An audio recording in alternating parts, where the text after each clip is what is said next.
सत्संगं भजनं विना आलस्य च प्रमादादि परित्याज्यं हि सर्वदा। भगवान् सर्वकर्तास्ति दयालुः सर्वरक्षकः स एव नाशकः सर्वसङ्कटानां सदा मम। सुरंगी सूतड़ली सुख दे नाड़ी वीर नीरे जोधा द्रुपन खाए ने ऊपर ओडियो रे तू रे तो जो याला सजनी दे सवेरे धन्य धन्य धीर क्या देना भाग्य धन्य धन्य धीर क्या देना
સ્વામી આવ્યા રે આવ્યા. ગુરુવારી મહંત સ્વામી મહારાજે એક વર્ષ પહેલાં દિવાળીના દિવસે 2024 દિવાળીના દિવસે સંકલ્પ કર્યો કે આ બધા બાળકો છે એ મુખપાઠ કરે. અને મુખપાઠ શેનો કરે તો સત્સંગ દીક્ષા ગ્રંથનો મુખપાઠ કરે એવો સંકલ્પ કર્યો. અને એના માટે ગોંડલની અંદરથી એમણે એક પત્ર લખ્યો કે આપણા બધા જ બાળ બાલિકાઓ સંસ્કૃતમાં સત્સંગ દીક્ષા ગ્રંથનો મુખપાઠ કરે. અક્ષરદેરીમાં શુભ સંકલ્પ કર્યો છે કે આવતી દિવાળી સુધીમાં 10,000થી વધુ બાળ બાલિકાઓ સંસ્કૃતમાં સત્સંગ દીક્ષા મુખપાઠ કરે. સ્વામી બાપાએ વાક્ય લખી નાખ્યું કે બધું થઈ શકે છે. કોઈ મોડા વિચાર કરતા નહીં, કોઈ નબળા વિચાર કરતા નહીં.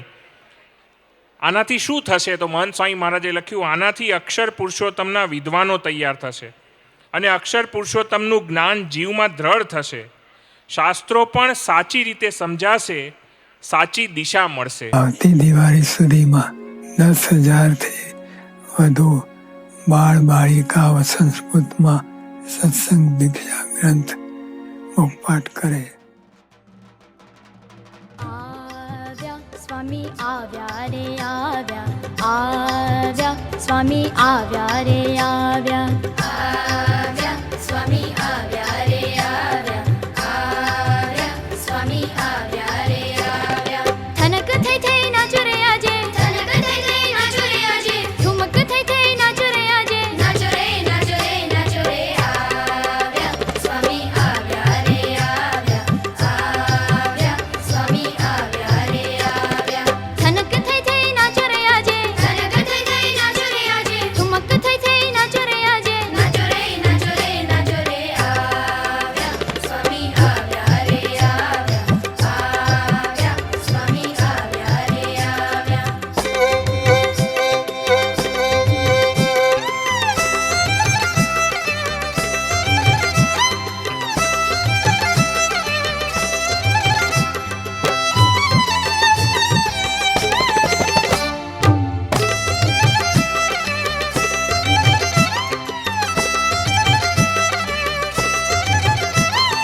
ધૂમ ધડાકા ફટ ફટાફટ ફટાકડા ઓ રે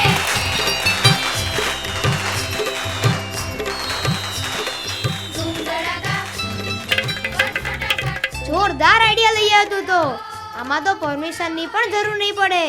સ્વામી બાપા, અમે આપને એવી રીતે બેઠશું કે કોઈને કોઈ પ્રશ્ન જ ના થાય. ચાલો ત્યારે.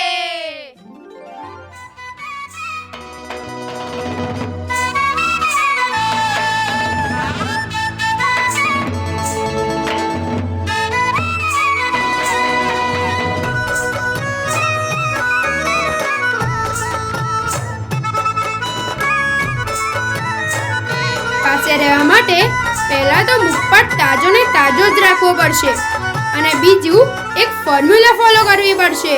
સ્વામીની પાસે રહેવા માટે આપણે આ કરવાનું છે.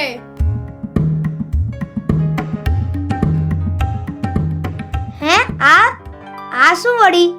અરે આપણે એકલા નહીં, આ બધાએ પણ સ્વામીની પાસે રહેવા માટે આ જ કરવાનું છે. તમારે પણ સ્વામીની પાસે રહેવું છે ને?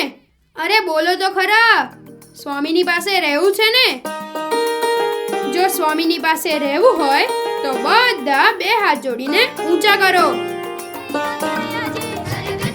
વાહ, ખૂબ સરસ. થઈ થઈ નાચો રે આજે નાચો રે નાચો રે નાચો રે આવ્યા સ્વામી આવ્યા રે આવ્યા આવ્યા સ્વામી આવ્યા રે આવ્યા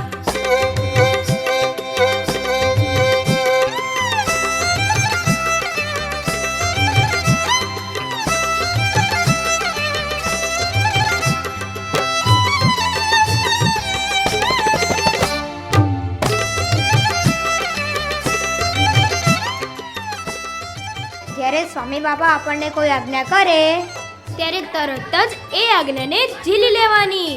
એ કાર્ડમાં જો એ આજ્ઞા લખી હશે તો જો એ આજ્ઞા સ્વામીને ગમે એવી હશે તો તમારે સ્વામીની પાસે આવવાનું છે.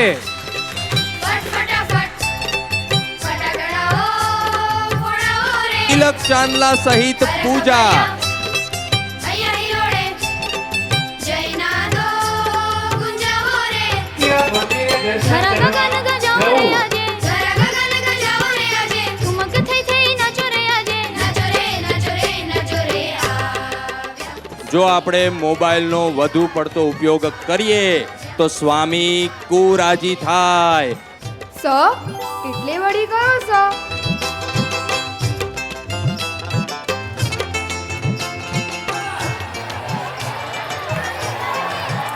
સ્વામી બાબા બોલ અત્યારે આપણી પાસે આવી રહ્યા છે અને બોલ કેટલાક આડાવડા જઈ રહ્યા છે, કેટલાક સીધા આવી રહ્યા. અમુક રનો ટીમ જ બદલાઈ ગઈ છે. જો આ ગ્રીન ટીમનો રેડ ટીમમાં જતો રહ્યો છે બોલ. આ બ્લુ વાળાનો બોલ પણ સ્વામી અલગ ટીમમાં જતો રહ્યો છે અને અહીંયા પહેલો બોલ આવી રહ્યો છે. ગ્રીન બોલ પહેલો આવી રહ્યો છે. સ્વામીના ગીતો ગાઓ રે બીજો આવે છે yellow ball. ગાવો રે આજે ઠુમક થઈ થઈ નાચો રે આજે સંજય દ્રઢ રહે તો ફરતાઈ જવાય નહીં. આવી કટાકણાની સંજય દ્રઢ થાય તો આપણી પાસે જ રહેવાય. કેમ સ્વામી બાબા? બરાબર તો સ એટલે ભૂતમ યચ્ચ ભવત્યચ્ચ યદેવાગ્રે ભવિષ્યતિ સર્વં તન્મે હિતાયૈવ સ્વામિનારાયણેચ્છયા. હવે ત્રીજો આવશે પા. અલ્યા તું તો કોથરામાંથી બલાડા જ કાઢે રાખે છે. એટલે આખી પૂજા નહીં કરવાની, પા પૂજા જ કરવાની.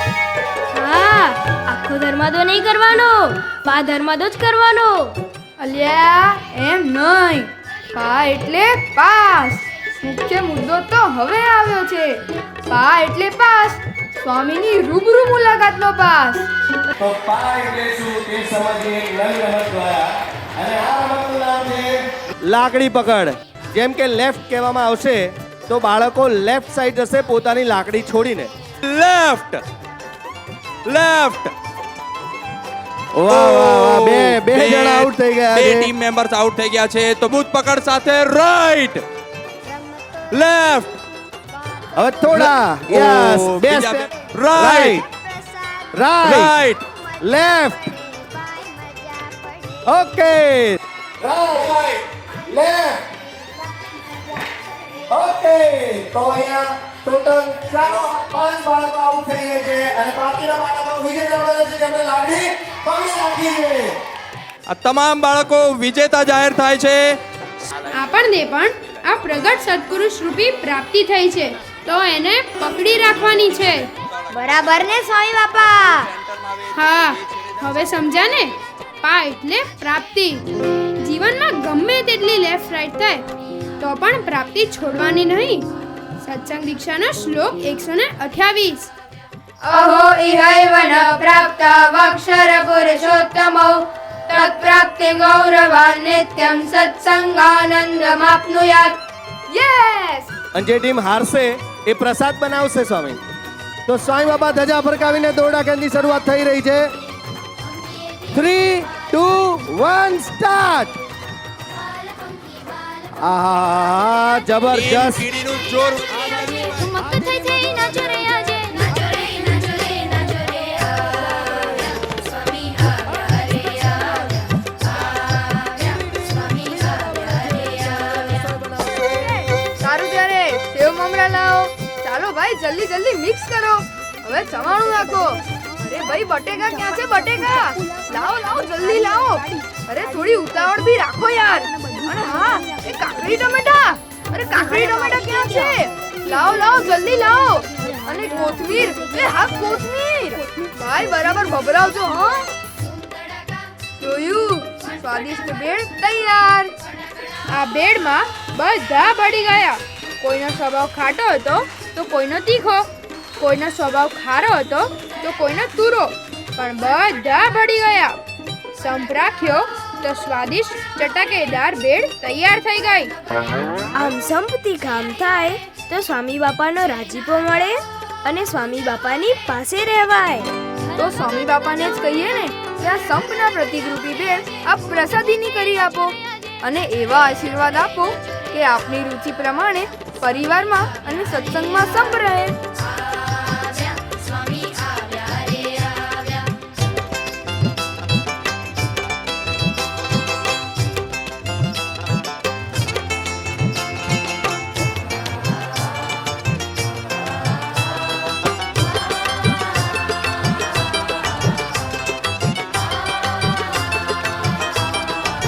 હવે બની આપણી સ્વામી બાપાના આશીર્વાદ વાળી સંપની ભેળ. જો આપણે બધા ભેગા મળીને સ્વામી બાપાની આજ્ઞા અને સમજણથી એક સાથે કામ કરીએ તો જ કાર્ય પાર પડે. સત્સંગ અને કુટુંબમાં સંપ રહે. દરેક વ્યક્તિનો ગુણ ભળે તો જ જીવન સ્વાદિષ્ટ બને. એટલે છેલ્લો સત્સંગ દીક્ષા શ્લોક નંબર 306. ऐक्यं मित्र सुरत भावो मैत्री कारुण्यमेव च सहनशीलता स्नेह सर्वजनेषु वर्धताम्. યસ. સ્વામી બાપા પાસે રહેવાની ફોર્મ્યુલા એટલે આસપાસ.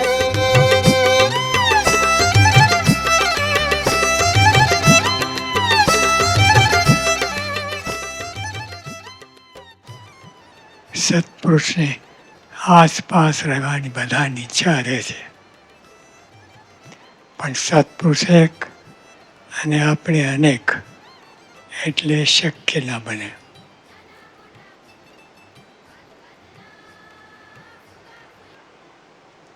આજે સભામાં વાત થઈ. શું વાત થઈ? આજ્ઞામાં દ્રઢ રહીએ તો સત્પુરુષ આપણી સાથે જ છે. આજ્ઞામાં દ્રઢ રહીએ તો સત્પુરુષ આપણી સાથે જ છે. સત્સંગની સમજણ રાખીએ તો સત્પુરુષ આપણી સાથે જ છે. પ્રાપ્તિનો વિચાર રોજ કરીએ, નિયમિત કરીએ, રોજ નિયમિત કરીએ તો સત્પુરુષ આપણી સાથે જ છે. સંપ રાખશું અને ઝઘડો નહીં કરીએ તો સત્પુરુષ આપણી સાથે જ છે. બરાબર. આ 4 વાત આપણા જીવનમાં છે. આ 4 વાત જીવનમાં છે તો સત્પુરુષથી આપણે ગમે એટલા દૂર રહીએ તો પણ પાસે છીએ. અને આ 4 વાત કચાશ હશે તો સત્પુરુષની પાસે જ હોઈશું તો પણ ઘણું દૂર રહે. 4 વાત હોય. એક તો આજ્ઞા, ઉપાસના અને સત્પુરુષની પાસે રહીએ. આજ્ઞા, ઉપાસના, પ્રાપ્તિનો વિચાર રોજ કરીએ.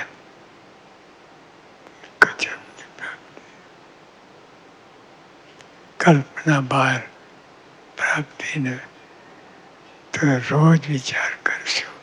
આ 4 વાત આપણા જીવનમાં હશે તો સત્પુરુષથી આપણે ગમે એટલા દૂર રહીશું. ગમે એટલા દૂર રહીશું તો પણ પાસે જ છીએ. અહીં આજ્ઞા ઉપર વધુ મદાર છે. પાસે નજીકનો કાંઈ મેળ નથી. આ 4 વાત હશે તો પાસે જ છે, નહીં તો ઘણ છે.